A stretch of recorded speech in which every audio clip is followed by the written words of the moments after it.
दाढीला पकडून खेचून आणलं असतं. तुम्ही ऐकलं असेल.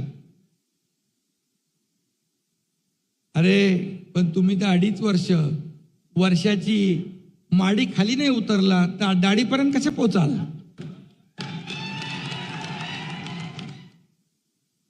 तुमच्या अहंकाराची गाडी, तुमच्या इगोची, तुमच्या मगरुरीची गाडी या दाढीनेच खड्ड्यात घातली आहे 2 वर्षापूर्वी.